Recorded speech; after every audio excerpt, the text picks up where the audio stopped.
es columnista de un programa de televisión, no masivo como decía él, pero que difunde estos temas, ¿no? Yo hago un programa en Telered, en la zona norte y noroeste de la provincia de Buenos Aires, y Patricio es uno de nuestros columnistas.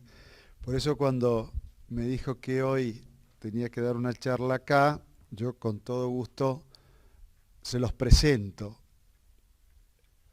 Patricio es un historiador, tiene una gran vocación periodística de comunicación y me pidió que para introducir el tema de él lea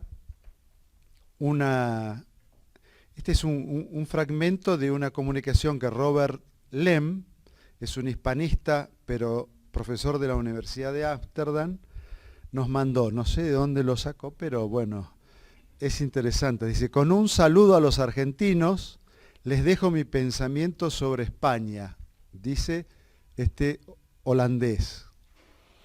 Contrario a los holandeses en sus Indias orientales, que se limitaron a sacar de ahí lo que era de provecho para la metrópoli, los españoles construyeron una nueva España con sus catedrales y universidades y una infraestructura.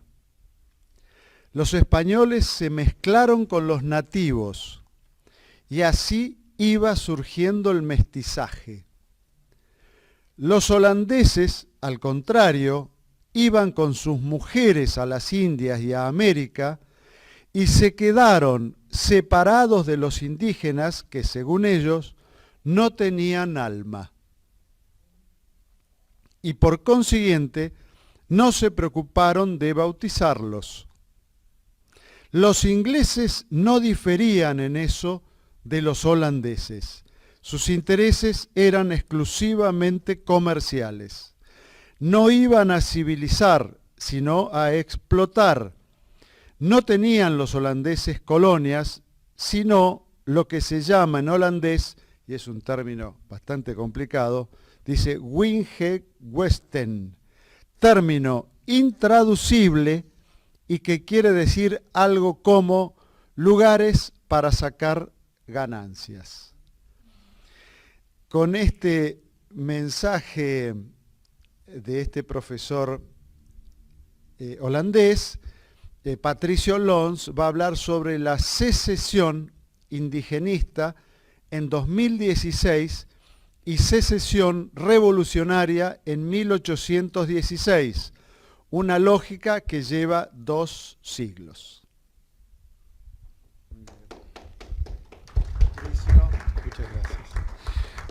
Muchísimas gracias a todos por su presencia, a Eduardo por haberme invitado y a Martín Piñero por haberme hecho esta generosa presentación, con el cual salimos siempre en Telered y bueno, que abrió un poco las puertas. Junto con TLV1 fueron los 2 primeros canales que me permitieron salir al aire y poder expresar algunas cuestiones de nuestra historia que están un poco ocultas. Yo como argentino desperté de mi hispanismo al ver primero con asombro y luego con orgullo cómo España y a sus naciones hijas le bastaba con menos para vencer lo que fuese y a quien fuera. Un muerto como el Cid venció a los moros, 2 hombres baldados de piernas, ojos y brazos perdidos en varios combates como Blas de Lezo y Millán de Astray vencieron a ingleses y a los demás enemigos que les enfrentaron. Halcones y águilas de vieja generación, bramando a ras del agua, desataban miedo y pavor en la flota británica en las aguas heladas del Atlántico Sur y admiración en los hombres libres de todo el orbe. Y cuando España estuvo en peligro de muerte, fueron mujeres sin entrenamiento militar las que dieron vuelta inminentes derrotas hasta convertirlas en victorias, como María Pita en Galicia al vencer a los ingleses, Agustina de Aragón en Zaragoza al vencer a los franceses de Bonaparte, Rafaela Herrera en Nicaragua al derrotar a un ejército inglés, la tucumanesa Manuela Pedraza, Martina Céspedes y sus hijas, y la gallega Lorea en las invasiones inglesas en Buenos Aires en 1806 y 1807. Y también recordemos a nuestras maravillosas enfermeras en la Guerra de las Malvinas, que como ángeles guardianes dieron todo de sí mismas en un magnífico espíritu de abnegación para atender a nuestros heridos Y cuando la identidad también estuvo en peligro, la Santa Teresa de Ávila volcó la mano de Dios para señalar nuestro destino. Era el concepto civilizador cristiano los que nos mantenía unidos como cultura y como pueblos, hasta que nos empezamos a olvidar de lo que somos, de nuestro ideal, dando un salto al vacío cuando nos separamos y desmenuzamos en el siglo XIX. Recuerdo cuando en cuarto grado de escuela primaria me enseñaron la historia de las invasiones inglesas. Me llené de orgullo al saber de lo que fueron capaces nuestros ancestros, derrotar a la mayor potencia naval de esos tiempos. Mas, qué extraño era aprender en la segunda parte del año que los valientes próceres de las invasiones ya no lo eran, sino que pasaban a la condición de traidores, y los ingleses dejaban de ser nuestros enemigos, para traernos incluso a los futuros libertadores. Algo ya no me cerraba. Parece que éramos muy malos cuando éramos españoles en todo el continente. Sin embargo, al revisar la historia, nos dimos cuenta que fue muy distinta, pues vivíamos felices bajo un cetro justo, gozando del testamento de nuestra primera reina de Indias, doña Isabel la Católica. Inocente era nuestra existencia hasta que Albión nos convenció de que no éramos felices en nuestra civilización, que estábamos gobernados por tiranos y que libres de esos supuestos hombres viles estaríamos mejor. ¿Cuál fue el resultado? Ahora, con la misma lengua y religión, somos las partes debilitadas de 25 nacionalidades distintas. ¿Alguien puede explicar esta falta de cordura? ¿Acaso alguien conoce 25 Francias distintas o 25 Rusias distintas? Solo nosotros, los pueblos de América, conocemos y sufrimos semejante ingeniería social de balcanización de un país en su origen, unido por la fe, las leyes, la lengua, el gobierno y la cultura. Y la pregunta que todo patriota debe hacerse: ¿quién se benefició con esta fiesta de repartijas territoriales que nos dejaron enfrentados entre nosotros y a merced de la voracidad extranjera? El pueblo seguro que no. Las burguesías dominantes en Hispanoamérica de 1810 y sus amos ingleses seguro que sí, pues se quedaron con nuestra economía y nos convirtieron en vasallos ingleses sin que nos demos cuenta. Destruyeron nuestra moneda, el real de A8, que fue la primera moneda global que nos permitió dominar entre los siglos XVI y principios del XIX el comercio del área Asia-Pacífico, tan disputado en estos días. Moneda que incluso resellada era usada por Inglaterra en sus colonias de Oceanía y África. Y los gobernantes, clérigos y militares que reaccionaron ante el previsible desastre post-independencia, hoy son los malos de la película. Con esta moneda mundial, el real de A8, podíamos caminar desde el Río de la Plata hasta Filipinas y China, donde fue base del yuan chino y de otras monedas asiáticas, y donde circularon 515 millones de monedas de plata americana con reconocimiento legal hasta 1948, cuando el gobierno de Mao las sacó de circulación. Esto es 124 años después de la batalla de Ayacucho, cuando comienza nuestro declive. Batalla en la cual se enfrentaron no menos de 80 familias en ambos bandos que en un crimen de lesa hispanidad cometieron el suicidio de nuestra patria. Martín de Álzaga, héroe de las invasiones inglesas que manejaba el comercio asiático con Filipinas y Buenos Aires, no quiso en 1806 entregar las rutas comerciales a los ingleses y por eso lo fusilaron los revolucionarios de Mayo.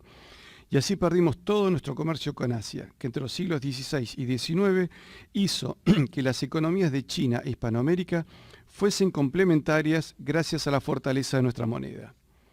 Por eso la política de la pérfida Albión fue atacar a ambos imperios, el chino y el español, hasta destruirnos. Esta fue la primera moneda global. El real de 8 u onza castellana de plata reconocida en los 5 continentes y que, aunque hoy parezca una fantasía, fue nuestra moneda. Y se perdió a partir del desigual Tratado de Amistad y Comercio con Gran Bretaña, firmado por los nuevos Estados americanos en 1825, en el que nos pusieron sus condiciones. Se mantuvo como moneda de predominio mundial hasta que desaparecimos como imperio y fuimos sustituidos por la libra inglesa, que se quedó con el mercado asiático, y nosotros nos quedamos con la pobreza disfrazada de libertad. Posteriormente a las independencias, las monedas americanas perdieron su valor y el crédito para la producción subió del 5% anual al 2% mensual, haciendo que buena parte del comercio pasara de manos criollas y españolas a inglesas. Los años inmediatos a la Revolución impactaron en un descenso de la actividad comercial en las Indias en desmedro de nuestros intereses y se cortaron las actividades comerciales con Asia. El último galeón de Manila zarpó en 1815 y ese mercado pasó definitivamente a manos de empresas británicas. Ahora se ve más claro por qué llevamos 2 siglos de retraso, con escasos y honrosos periodos de lucha por nuestra dignidad. Entendemos, queridos amigos, por qué no debemos olvidarnos de aquel 2 de abril de 1982, pleno de dignidad nacional, donde las principales naciones que nos apoyaron en la Guerra de las Malvinas fueron de origen español, como Perú, Guatemala, Bolivia, Ecuador, Paraguay, Panamá, Venezuela y cientos de militares españoles que se ofrecieron de voluntarios. Podemos ver que si nos damos cuenta de que somos 550 millones de compatriotas hijos de la madre patria, podemos construir una potencia. Ahora se comprende mejor por qué se trabaja tanto en destruir nuestra identidad y cuál debe ser nuestro accionar frente a ello. Creo firmemente que tanto Malvinas como Belice, Esequibo y Gibraltar deben ser gestas conjuntas de la hispanidad. Saquen sus conclusiones sobre estos acontecimientos. No hubo independencia. O hubo dos, contándole a Artigas en 1815, o hubo mucha confusión y muchas manipulaciones. Luego del 9 de julio de 1816, los próceres andaban buscando una potencia que los tutele, ya fuese Brasil, Francia o Inglaterra. Lo que hubo fue una secesión americana del resto de las Españas y luego el comienzo de las guerras civiles en cada rincón de los 4 virreinatos, en medio de la guerra contra Brasil y el abandono del Uruguay, como bien lo explican tantos historiadores, entre ellos el doctor Julio González, cuya obra recomiendo a todo historiador. Con las falsas independencias promovidas por Inglaterra perdimos todos y fabricamos conflictos chauvinistas. Y empezamos a reclamarnos pedazos de territorios unos a otros, llegando a la Guerra del Pacífico, promovida por Inglaterra, y la del Chaco por una disputa de empresas petroleras anglosajonas. Vaya nuestro reconocimiento a nuestro canciller, el doctor Saavedra Lamas, que logró frenar esta última y le mereció el Nobel de la Paz. Si sumamos las superficies reclamadas entre los Estados americanos, necesitaríamos otra Sudamérica para compensarnos mutuamente. Unámonos en un gran estado bioceánico y seamos fuertes de verdad como lo éramos en nuestro origen. Para recuperar nuestra grandeza debemos ir a las fuentes, debemos recordar qué es la argentinidad. Que parece que nadie sabe bien qué es ser argentino, es un tema remanido ya entre nosotros. Esa palabra, argentino, es una palabra muy cuidada y doblada prolijamente con amor tierno infantil, pero la mayoría no sabe qué significa, y sin identidad que defender, el patriotismo se convierte en un chauvinismo de inmobiliaria que solo pretende defender un límite territorial como linde de un terreno en disputa, pero baldío de espíritu. Somos inteligencia de párvulos que necesitamos llegar a un puerto de origen para saber lo que somos. Y de esa manera, al aferrarse inocentemente a un espacio dentro de un mapa que ni siquiera saben interpretar en su historia, extensión y posibilidades, algunos no se dan cuenta que nuestra identidad cubre un territorio mucho más grande y que esa es nuestra verdadera patria, es decir, toda la hispanidad con cientos de millones de personas y 20 millones de kilómetros cuadrados de tierra, mar y hielos, porque la patria es el asiento de la civilización que hemos heredado. Pero algunos se conforman en pensar en pequeño, con visiones muy chicas y restringidas. Y todavía se preguntan por qué nos pasa lo que nos pasa en nuestro eterno discurrir decadente con pocas glorias que mostrar. Y la misma pregunta se hacen todos los pueblos hijos de España. Sabemos, intuimos que fuimos grandes, que hay algo en potencia en nosotros, pero no tenemos clara cuál es nuestra identidad como pueblo. Estallamos de alegría ante un triunfo nacional, pero no logramos articular un proyecto civilizatorio. Por el contrario, nuestros políticos trabajan día y noche desde hace generaciones por la destrucción de nuestros antiguos cimientos ancestrales que forjaron entre españoles y naturales, creando un nuevo mundo y una nueva raza. La identidad hispano-católica argentina es un debate que lo han sacado a la luz desde todo el arco emocional e ideológico, tanto nacionalistas como socialistas, peronistas, radicales, conservadores y tradicionalistas. Desde Manuel Ugarte y Jorge Abelardo Ramos hasta Julio González y Bernardo Losier Almazán. ¿Cuál es nuestra identidad más allá del espacio que ocupamos? Raza, credo, lengua, historia compartida, valores que van unidos para construir las bases y los techos de nuestros lares. España nos trajo su ímpetu civilizador y evangelizador. Nos forjó con su destino de nueva Roma imperial de quien era justa heredera. Nos educó en la filosofía griega y nos vivificó en la fe de Tierra Santa. Hasta las églogas de Virgilio y los poemas de Petrarca llegaron a América gracias a España. Esa identidad nos unió cabalgando sobre nuestra lengua castellana, pisando el límite del actual Canadá hasta la Patagonia, en una forja sin igual en otro continente. Esas columnas de nuestra identidad nos permitieron defender nuestra soberanía política, buscar la justicia social e intentar la independencia económica, y a la vez unificar el globo terráqueo, construir una civilización y rescatar a pueblos de la barbarie. Sin España, las tribus naturales se hubiesen extinguido, pues no llevaban un desarrollo paralelo a sus primos asiáticos.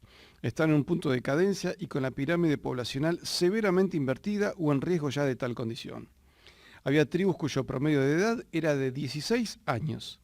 Fueron decayendo hasta no reconocerse entre ellos y matarse y dominarse, esclavizarse e incluso comerse unos a otros.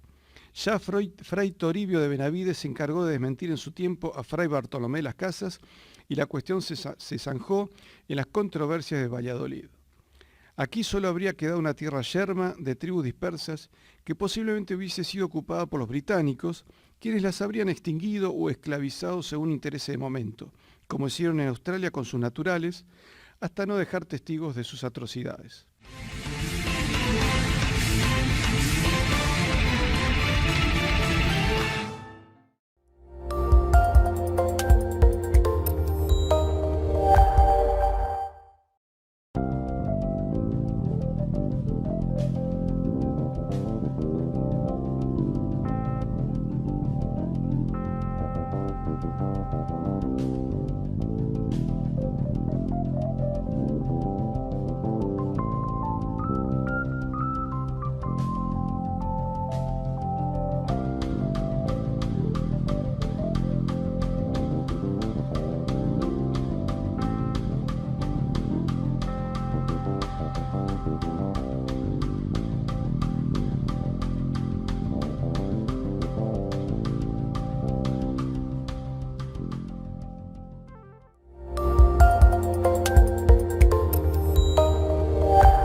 O por Rusia, que llegó hasta Alaska y años después disputaba con los españoles espacios comerciales en California.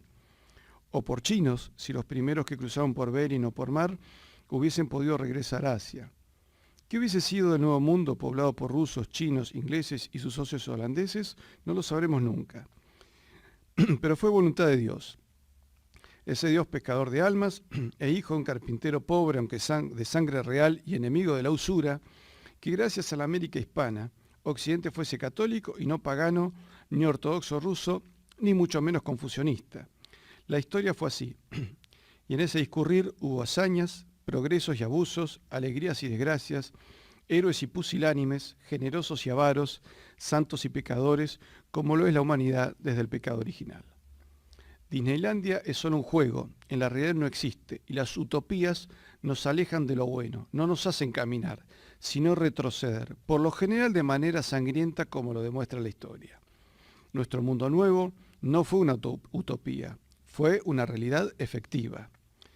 Pero cada vez que se pudo, España puso límites tanto a la barbarie indígena, que terminó por abandonar la antropofagia y los sacrificios humanos, como al abuso de los encomenderos, muchos de los cuales se duda que fuesen auténticamente españoles de fe y origen, y siendo la más importante encomendera Isabel de Moctezuma, que de española no tenía nada de nada, era aborigen 100%. Las leyes de Indias que protegían a los pueblos indígenas fueron la base del actual derecho internacional público, así que aún con abusos, las cosas se hicieron mejor de lo que estaban, y de lo que habrían realizado los ingleses u holandeses, poco proclives a respetar vidas ajenas, pero así a contratar mentirosos como el holandés Theodor de Brie, que fabricó la leyenda negra, divulgada también por italianos e imprenteros alemanes, y a pagar por nuestras tierras plumas vernáculas para denostar a nuestra civilización.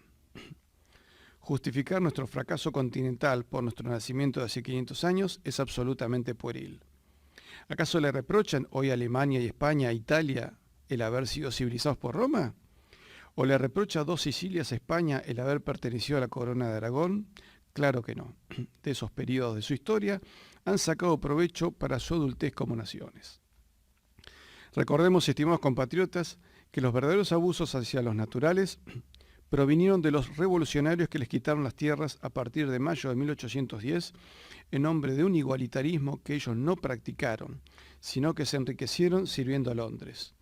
Y prueba de eso fue que la mayoría de las tropas realistas estuvieron formadas por negros, mulatos e indios libres, incluso algunos, y no pocos, con grado de generales, que sin dar un paso atrás ni ceder a los cantos de sirenas pseudo-libertadores, pagaron con sus vidas su fidelidad a un ideario de civilización cristiana.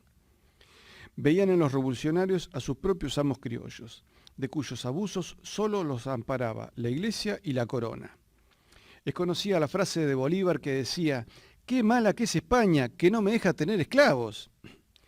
Recordemos el caso de aquellas dos mujeres negras de Caracas, que ante sus reclamos de privilegios bien habidos y merecidos, los criollos se los negaban por su raza, y tuvo el rey que enviar un ukase en defensa de ellas, donde dijo: «Yo afirmo que estas mujeres son blancas aunque sean negras, yo el rey». Cerraba la carta con la clásica firma que los monarcas de España estampan desde los reyes católicos. En cambio, el ejército revolucionario fue por leva obligatoria, con deserciones castigadas con fusilamientos, siendo los últimos las deserciones de parte del cuerpo de granaderos a caballo que se sublevaron en el Callao y se pasaron al ejército realista en 1824, poco tiempo antes de la batalla de Ayacucho, que selló nuestro destino a manos inglesas. Esos granaderos fueron fusilados en la actual Plaza de Mayo. ¿Cómo puede ser que el mismo pueblo que se alzó en armas contra el invasor inglés en tantas oportunidades en América e incluso en contra de franceses y holandeses era tan reticente a sumarse a las fuerzas revolucionarias? Si leemos lo que fue años después la vida de los pueblos sometidos por levas caprichosas para agrandar las estancias de la nueva burguesía, en fortines desposeídos de alimentos, uniformes y municiones, donde más de un soldado se escapaba para el lado de las tolderías, podemos entender las sospechas de esos hombres. José Hernández inmortalizó la injusticia en los versos del Martín Fierro, diciendo: «La ley es tela de araña, en mi ignorancia lo explico. No la tema el hombre rico, nunca la tema el que mande, pues la rompe el bicho grande y solo enría a los chicos».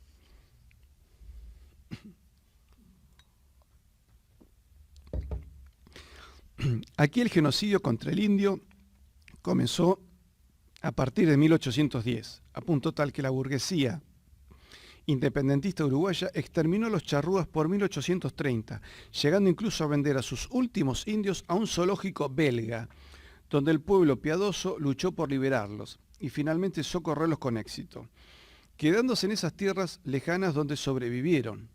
Suplicaban para que no los enviaran de regreso a las muy libres e independientes tierras americanas. Esos indios no habían conocido el yugo español, pero conocieron bien el látigo y el fusil del burgués criollo americano. Y lo mismo trataron los revolucionarios de Mayo, que en nombre de una falsa igualdad les quitaron a los aborígenes sus derechos de propiedad. Borraron de un plumazo, aquí y en toda América se dio lo mismo, tanto las tierras comunales como las repúblicas de indios o de naturales.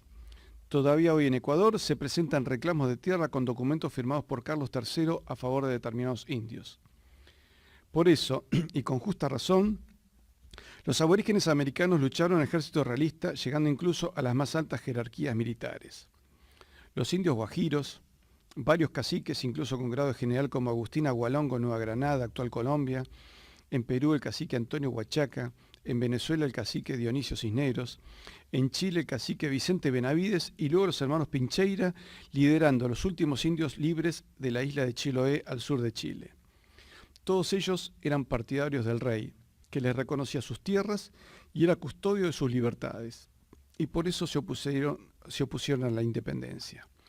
Mientras que parte de las tropas libertadoras de tierra y mar estaban formadas por británicos, por negros a cambio de su libertad y por leva obligatoria. Que el dinero libertador era británico, o era nuestro, pero robado por los británicos en sus ataques piratas. Algunos que nos afectaron a los rioplatenses directamente, como el de 1804, cuando hundieron la fragata Mercedes, en la cual murió casi toda la familia Alvear, y en los atropellos de 1806, cuando nos robaron 40 toneladas de monedas de oro y plata, y con la imposición de su comercio en Buenos Aires a partir del 25 de mayo de 1810. Comercio que vació nuestras arcas de plata moneda en muy pocos meses. La fragata Mercedes se perdió por la acción de James Burke, uno de los muchos espías en el Río de la Plata al servicio de Inglaterra, que le hizo llegar la información al almirante Cochrane, y eso le costó la vida a numerosos españoles rioplatenses. Burke era amigo de Tomás O'Gorman, y este último puso a su esposa, Ana Perillón, a seducir y a espiar a Liniers, quien al descubrirla la termina expulsando de Buenos Aires. Ella continúa sus servicios a Inglaterra, ya instalada como amante de Lord Stranford en Río de Janeiro. El matrimonio Gorman gozaba de cierta elasticidad, como vemos en sus relaciones. Burke estaba vinculado al grupo de librecambistas revolucionarios formado por Castelli, Rodríguez Peña, Vieites, Irigoyen, Warnes, Maestre, Belgrano, Paso, Castelli, Alberti, Guido y Chiclana. Por eso, como dice la profesora Montesino Díaz, los ingleses en 1806 ¿eran invasores o invitados de algunos poderes locales y comerciantes como Pío White y Mariquita Sánchez de Thompson y tantos otros? A esa gente habría que aplicarle la frase de San Martín, cuando dentro de su contradicción de oficial juramentado del rey y luego devenido un revolucionario, se refirió a los demás revolucionarios que ya se estaban despedazando entre ellos para repartirse los despojos del imperio, hijos desagradecidos que se habían olvidado de cuánto habían prosperado dentro del orden español, diciendo esta frase: lo que no puedo concebir es que haya americanos que por un indigno espíritu de partido se unan al extranjero para humillar a su patria. Una tal felonía ni el sepulcro la puede hacer desaparecer. A pesar de tanta traición, preparada desde el siglo XVIII, en pleno siglo XXI podemos escuchar a sacerdotes católicos aborígenes del archipiélago de Chiloé afirmar que por su tradición y cultura tienen tres nacionalidades: la huiliche, la española y la chilena. Y cuando tienen discrepancias con el gobierno de Santiago, hacen flamear la roja igualda y las aspas de Borgoña. Veamos este testimonio de un revolucionario. La España nos ha hecho la guerra con hombres criollos, con dinero criollo, con provisiones criollas, con frailes y clérigos criollos, y con casi todo criollo, afirmaba Germán Rocio Bolívar en 1820. Mientras que Bolívar lo hizo con armas, dinero, soldados, marinos y flota inglesa. Unos 5.500 hombres componían la Legión Británica, supuestamente un cuerpo mercenario independiente de Londres, aunque compuesto por oficiales y soldados veteranos de las guerras napoleónicas y de la Segunda Guerra contra los Estados Unidos. Su tamaño y profesionalidad fueron fundamentales para la balcanización americana que nos dividió en 30 estados. Hoy, muchos de ellos en el Caribe ya son británicos por usurpación. Por ejemplo, los descendientes de Colón portan todavía el título de marqueses de Jamaica, país que ya se perdió para la lengua española. Y si en Sudamérica casi todos los indios, junto a negros y miles de gauchos, se pusieron de parte del rey, fue porque pese a que este no era un santo y hay mucho para reclamarle, tampoco era un perverso. Fernando VII, aun con sus errores, encarnaba un orden social cristiano diferente y enfrentado en su estructura y esencia al expolio protestante inglés, al cual luego los pueblos americanos fueron todos expuestos a partir de la batalla de Ayacucho y la firma del Tratado de Amistad, Comercio y Navegación con Inglaterra de 1825, que nos sojuzgó y endeudó para siempre, comenzando un libre comercio apoyado con buques y cañones ingleses, que se utilizaban cuando nos queríamos retobar, robando nuestra moneda de plata, que Inglaterra resellaba con la imagen de su rey y que todavía se pueden ver en museos de Australia, e imponiéndonos para el comercio una moneda, la libra, incomparablemente inferior a la que teníamos con España. Por eso el rey era mejor que la nueva administración de los criollos, casi todos ellos descendientes de los conquistadores, pero contrabandistas, que veían en España un peso innecesario para sus ambiciones comerciales. Hasta el marqués de Xavi traicionó por conveniencia. Igualmente, a veces, este apoyo al rey les hace parecer a los indios como torpes o apátridas, en parte por la propaganda criolla histórica de corte liberal que llega hasta la actualidad. Lo cierto es que los indios, al menos los jefes, están totalmente al corriente de las novedades políticas, como la Constitución de Cádiz. Para ellos, como en el Perú, lo ideal era acabar con el tributo indígena, cosa que los últimos virreyes hicieron. Desgraciadamente perdieron la guerra y con la derrota, el volumen del dinero circulante en el Perú se redujo de 15 a 1 millón de reales.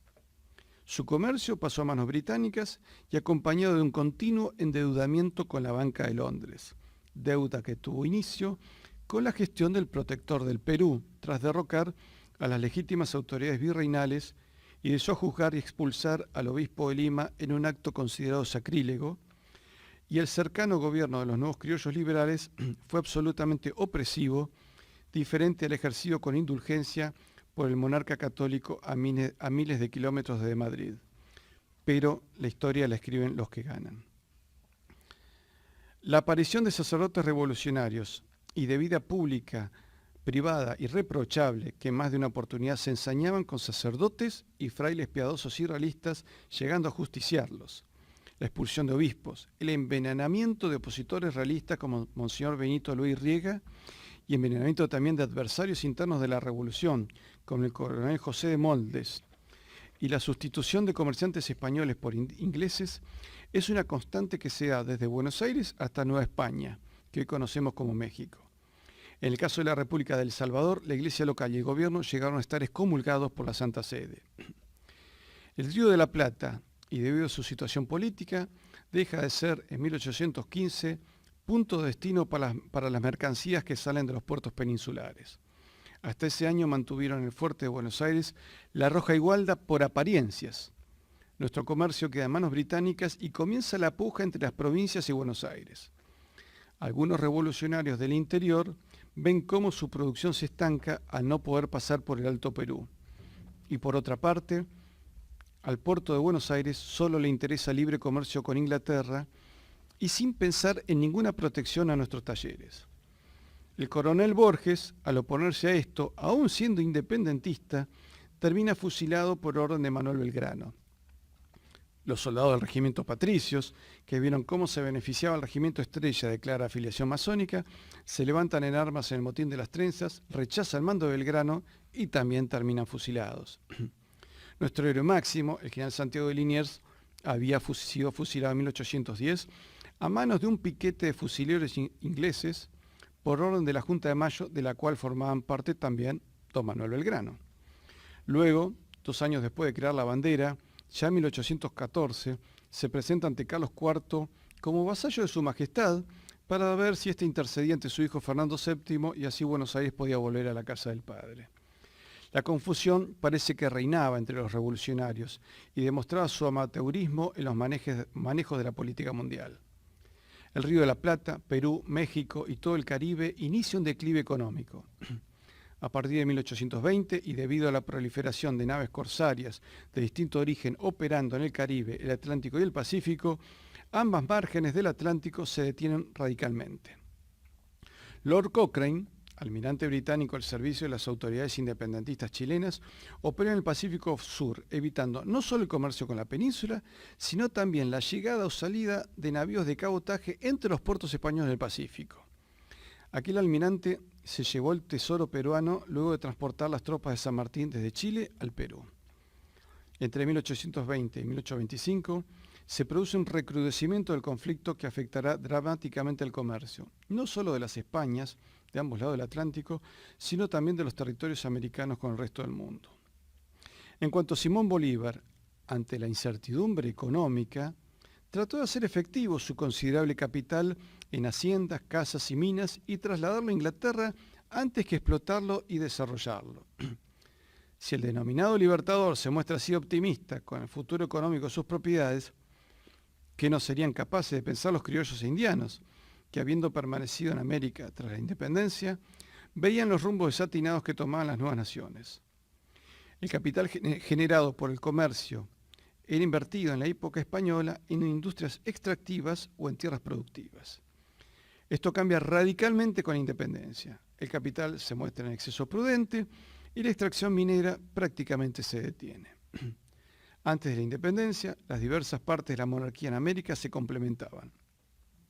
Al separarse, aparecen rencillas y la producción minera o mular descienden drásticamente y no se recuperaron hasta varias décadas después, pero sin lograr nunca más el mismo grado de complementariedad. Y con enfrentamientos entre intereses portuarios y federales, problema que se repitió en los nuevos estados que sucedieron en Hispanoamérica. y nunca más se logró el mismo nivel de construcción e infraestructura que la corona realizaba gracias a la producción minera, pues esta pasó a manos privadas. España se va dejándonos 25 universidades, 14 colegios mayores, escuelas, hospitales, cabildos, audiencias, fuertes, puertos, caminos reales, monasterios que funcionaban tanto para la vida monástica como para el refugio de los caminantes, conventos, iglesias, catedrales, acueductos y toda una gran obra de hidráulica en nuestro continente que es apenas conocida. Ciudades completas rodeadas de tribus con las cuales se escribieron sus lenguas y el más maravilloso códice legislativo, las leyendas de Indias. Por eso debemos preguntarnos, ¿hemos avanzado en estos 200 años o nos fuimos dividiendo con un siglo XIX pleno de guerras internas continuadoras de la gran guerra civil que significó el habernos dividido en 25 países y un siglo XX con desilusiones y violencia entre hermanos? ¿Somos más fuertes que cuando juntos conformamos una potencia con moneda única que circulaba hasta en Oriente y África? ¿O lo somos ahora con monedas depreciadas continuamente y sin peso internacional entre las naciones más poderosas? El nivel de vida de las naciones del imperio era tan alto como en Europa, cosa que nunca más volvió a ocurrir, salvo en los interregnos de las guerras mundiales. Alexander von Humboldt, el gran explorador mundial, fue testigo de la felicidad de los pueblos hispánicos y así lo expresó en sus memorias. No veo pueblos más felices que aquellos gobernados por España. El libertador de Filipinas, general Emilio Aguinaldo, afirmó con tristeza y arrepentimiento que luego de 1898 dejaron el imperio para ser un mercado de consumo americano. Sus textuales palabras fueron: sí, estoy arrepentido en buena parte por haberme levantado contra España, y es por eso que, cuando se celebraron los funerales en Manila del rey Alfonso XII de España, yo me presenté en la catedral para sorpresa de los españoles. Y me preguntaron por qué había venido a los funerales del rey, contra el cual me alcé en rebelión. Y les dije que sigue siendo mi rey, porque bajo España fuimos súbditos o ciudadanos españoles, pero que ahora, bajo los Estados Unidos, somos tan solo un mercado de consumidores de sus exportaciones, cuando no parias, porque nunca nos han hecho ciudadanos de ningún estado de Estados Unidos. Y los españoles me abrieron paso y me trataron como su hermano en aquel día tan significativo. Así habló el primer presidente de las Islas Filipinas. Actitud que tomaron también otros libertadores. Bolívar dijo que había arado en el mar, arrepentido de sus crímenes después de haber asesinado a miles de españoles y miles de indios, que de tanto inventar países ya no sabía qué es lo que éramos, e increpó a las logias sobre sus objetivos ocultos. Y San Martín hablaba pestes de una falsa libertad que la veía impotente para poner orden. Belgrano también escribe líneas de arrepentimiento y dice: como en la época de 1789 me hallaba en España y la revolución de la Francia hiciese también la variación de ideas, y particularmente los hombres de letra con quienes trataba, se apoderaron de mí las ideas de libertad, igualdad, seguridad, propiedad, y solo veía tiranos en los que se oponían a que el hombre fuese donde fuese, disfrutase de unos derechos que Dios y la naturaleza le habían concedido, y que aún las mismas sociedades habían acordado en sus establecimientos directamente. Yo veía tiranos en todas partes, decía el creador de la bandera. Y recordemos su arrepentimiento sobre el escudo, pocos meses antes de morir. No teníamos ni las virtudes ni la ilustración necesarias para ser república, y que era una monarquía moderada lo que nos convenía. No me gusta ese gorro y esa lanza en nuestro escudo de armas, y quisiera ver un cetro entre esas manos. La mayoría de los revolucionarios terminaron sus vidas trágicamente, y muchos traicionándose entre ellos. Y me viene el recuerdo de la frase de Juan José Castelli, primo de Belgrano, que en sus últimos días, y cuando era juzgado por sus pares, dijo: si ves venir al futuro, dile que no venga. Era una funesta premonición. Y él, que hablaba tan mal de España y bien de Inglaterra, murió de cáncer de lengua el 12 de octubre de 1812, justo el Día de la Raza, 2 años después de su revolución. A veces la historia deja señales bien claras. En algún periodo bastante prolongado de la historia, fuimos la primera potencia mundial, llevando cultura a todo el orbe. a diferencia de los imperios actuales como el Reino Unido, la Unión Soviética, los Estados Unidos, que se impusieron como potencias por el imperio de las armas. Esa condición de potencia fue la que perdimos. Y lo sabemos, o lo intuimos, y por eso ponemos tanto énfasis en contrarrestar nuestras frustraciones, poniendo todo nuestro entusiasmo nacional en un campeonato mundial, de lo que sea. Si es el fútbol, mejor. Y si le ganamos a Inglaterra, que lo inventó, y con alguna mano que ayude, más que mejor. Pues el pueblo argentino sospecha por dónde viene la mano que nos golpea. Hoy estamos en el umbral de una nueva secesión territorial, y nadie reacciona, sino que critica a 1492, sin ver que desde 1982 nos quitaron parte del mar argentino, islas australes y la Antártida. Y lo siguen haciendo, avanzando sobre nuestros intereses. Y esa quita, sobre todo la Antártica, no es a los argentinos y chilenos nada más, es a todos los pueblos hispanoamericanos que desunidos somos cada vez notoriamente más débiles. Hoy, una multinacional de la informática tiene un valor bursátil similar a nuestro Producto Bruto Interno, cuando en los siglos XVII y XVIII los aventajamos en casi todas las ciencias. Era un orgullo para un advenedizo anglosajón enviar a un hijo a estudiar a nuestras universidades. En 2 siglos, pocas veces se pudo sublevar el subsuelo de la patria formada con estas Españas americanas, y los que lo intentaron terminaron fusilados, bombardeados o perseguidos, denostados, difamados y mutilados hasta después de muertos. Por eso, antes de renegar de lo que somos, por no saber siquiera cuál es nuestro ser nacional, meditemos un poco y valoricemos que si este continente logró el mestizaje, fue gracias a esa magnífica columnata española formada por Elia, Roma, Grecia, Tierra Santa y los naturales americanos, que lograron conformarse en un nuevo continente con identidad propia durante 3 siglos, donde nuestra lengua, religión y nuestra moneda reinaron en todo el continente, parte de África, Filipinas, China, India e islas de Asia. Como dijo el padre Castañeda, por Castilla fuimos gente.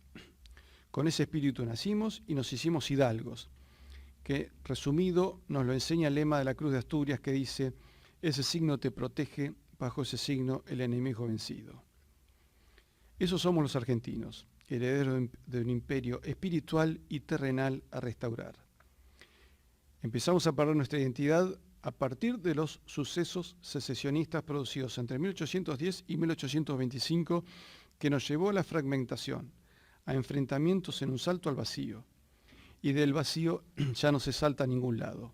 Se sale de él caminando sobre los pasos mal dados hasta recuperar el origen de nuestra identidad otorgada por España y así poder cumplir nuestro destino en la magna obra de Dios. ¿Está Argentina lista espiritualmente para enfrentar el juicio divino a las naciones, como se preparó Isabel la Católica en Medina del Campo en 1504, al enfrentar sus últimos momentos, luego de una vida de servicio a Dios y a su pueblo por él encomendado? ¿O hemos abandonado la identidad heredada de nuestra estirpe? Hasta que no recuperemos las islas y la patria secuestrada en su identidad y territorio, no habremos completado la gesta de España. Mas, si llegó el fin de las naciones como paso previo a la parucía, Argentina, España y nuestras naciones hermanas ya hemos dado un grito de fe en la historia que nos redimirá ante el juicio del Eterno. Hay una unidad exegética de Argentina y España que grita dolorosa en Gibraltar y Malvinas, con sus ecos de furia sorda en Belice y Esequibo, que se funden en la imagen protectora y maternal de la Inmaculada Concepción, de quien Manuel Belgrano y el rey Carlos III, fundador de nuestro virreinato del Río de la Plata, tomaron los colores para sus propias banderas. Y por lo tanto, esa unidad no se olvida. Nuestra historia hoy incluye la bandera azul, celeste y blanca y también las aspas de Borgoña que porta el regimiento Patricios y se inicia con la bandera de Castilla y León en 1492. España y las Indias nacimos juntas en ese año. No éramos estados preexistentes a esa fecha, como bien explica el profesor Tomás Pérez Bejo de la Universidad de México. Hasta nuestras lenguas nacieron en ese tiempo, pues en ese año Antonio de Nebrija le presentó a Isabel de Castilla lo que él llamó como la más poderosa arma a los pies de su majestad, la gramática castellana.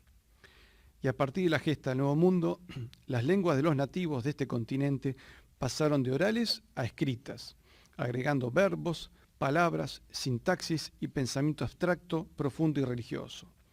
Por eso, como dice la profesora Mónica Nicolielo de la Banda Oriental, ¿no deberíamos considerar a las lenguas americanas como lenguas indígenas españolas por ser España quien las rescató y convirtió en lenguas escritas?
Esas lenguas son indohispanas porque cronológica y espacialmente se desarrollaron en el Reino de España e Indias, que formaba una unidad bajo la monarquía hispánica.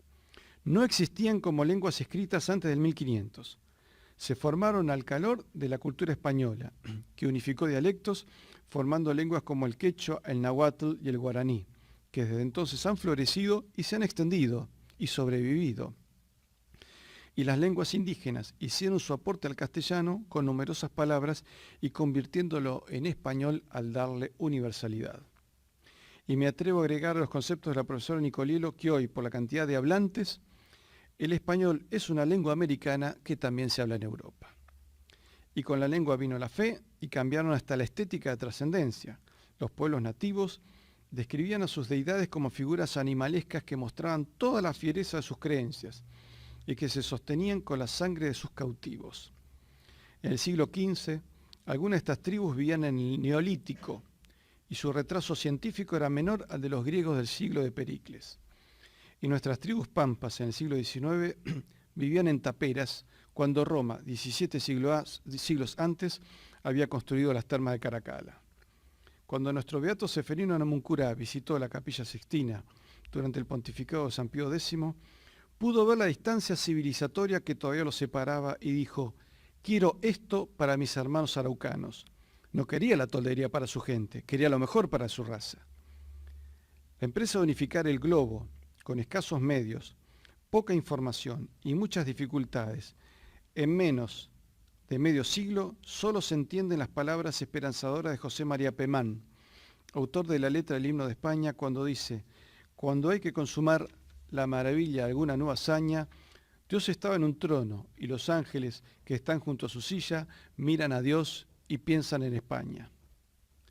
1492 ya fue y nos hizo nacer, pero 3 siglos después, las independencias. ¿Eran necesarias? ¿Es posible separarse de uno mismo? Me parece un imposible. Nadie se puede separar de lo que ya es. Vimos esa unidad en la guerra de 1982. En ese mismo coraje hispano-criollo que partió al combate un 2 de abril, con la orden de recuperar esa parte irredenta del legado español a nuestra bendita Argentina. Y desde el mismo punto en que Magallanes desembarcó en nuestra tierra y que bautizó como Bahía San Julián para celebrar una misa en 1520, nuestros halcones, siglos después, despegaron para batir a la insolente flota pirata en un año glorioso donde concurrieron naciones hispánicas en nuestro socorro. Qué bella imagen de hermandad nos mostraban.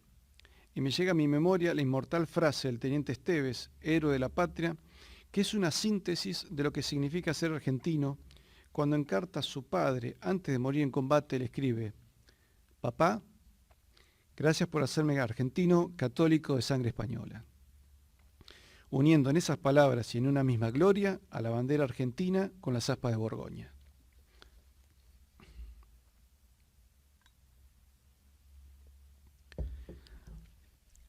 Lengua, religión era y es nuestra civilización creadora de cultura y usos y costumbres encarnados en los hábitos, que bien transmitida es tradición y eso nos hace una nación. Por eso debemos comprender que nacimos en Españas americanas de distinto nombre. Lo contrario, la desvalorización de nuestra raíz fundacional nos niega, nos hace desaparecer. Las colectividades aportaron lo mejor de sí mismas, que son sus almas, su trabajo, su inteligencia y su sangre, integrándose en la misma identidad. Pero algunas de ellas son solo colectividades de cariz propio, no son piedras fundacionales. Lamentablemente la historia oficial se escribió para ellas, y así son los resultados. Hemos perdido el ethos, la identidad nacional. Hoy una puja de minorías diluyentes enfrentadas a ella. Hay una puja permanente. La dirigencia política no crea un discurso que nos lleve a una acción común de identidad unificadora y constructiva. Todo es disgregante. Todo es crear nuevas categorías.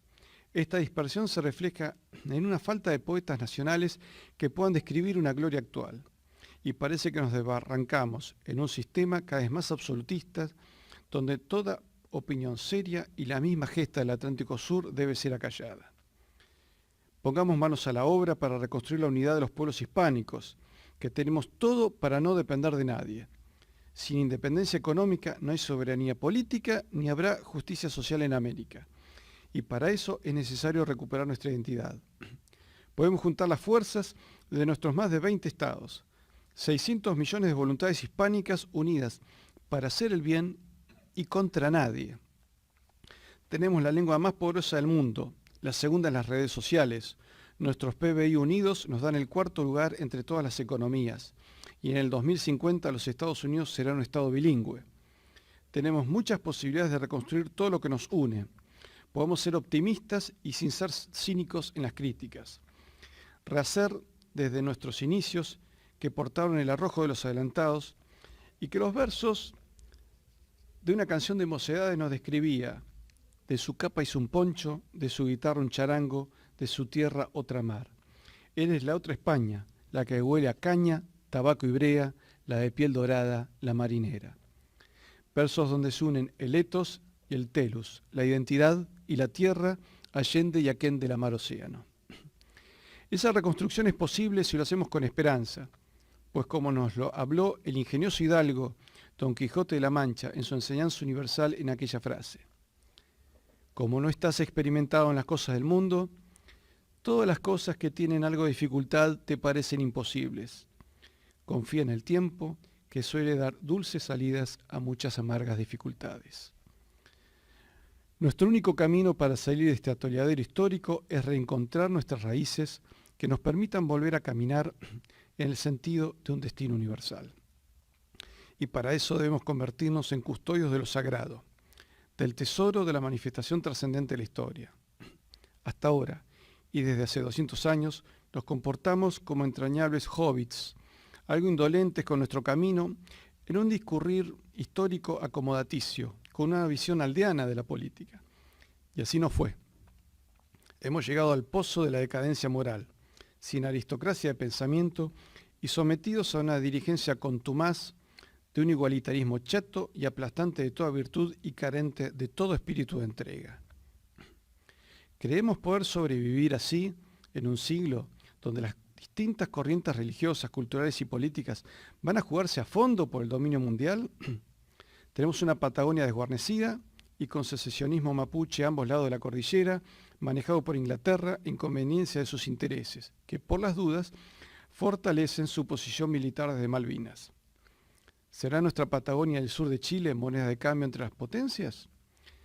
¿Aprenderemos como estados a no repetir nuestros enfrentamientos y a ver que el adversario está fuera de nuestras fronteras?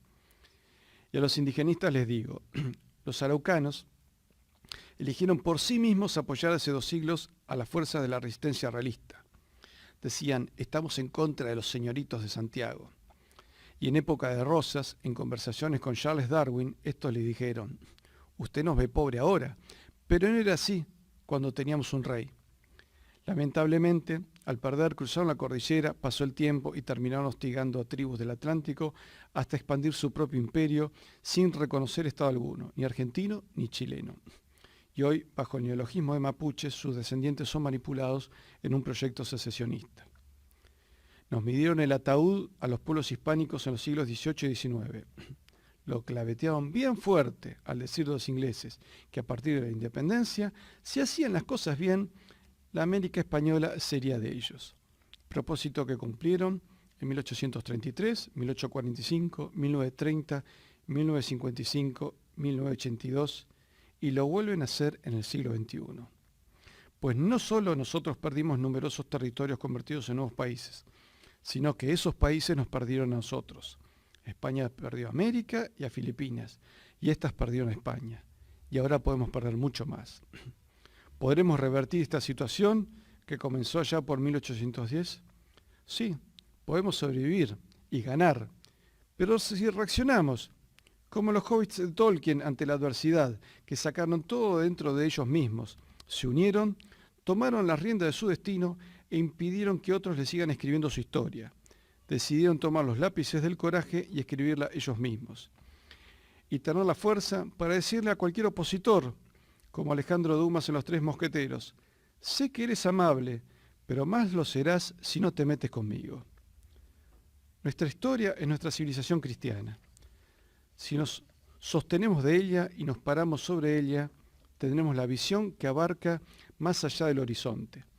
Debemos recuperar nuestras creencias religiosas, nuestra cultura, nuestras costumbres y tradiciones y pelear por ellas al grito de Santiago y cierra España y las Españas, y convertirnos en custos sacri, custodios de lo sagrado. Por eso debemos decir: gracias Isabel, sierva de Dios y soberana de América. Gracias por darnos nuevos horizontes. Nuevos sueños vinieron contigo y viejos barbarismos desaparecieron en las Indias. Y en el futuro, que puedan decir de nosotros: no quisieron servir otra bandera, no quisieron andar otro camino, no supieron vivir de otra manera. Y quiero cerrar con la oración de los navegantes al alba que en camino al nuevo mundo rezaban esta plegaria que nos desnuda sus almas. Bendita sea la luz y la Santa Veracruz, y el Señor de la verdad y la Santa Trinidad. Bendita sea el alba y el Señor que nos la manda. Bendito sea el día y el Señor que nos lo envía. Amén. Estimados amigos, somos hijos de Santiago. Luchemos el buen combate, que de Dios es la victoria. Muchas gracias.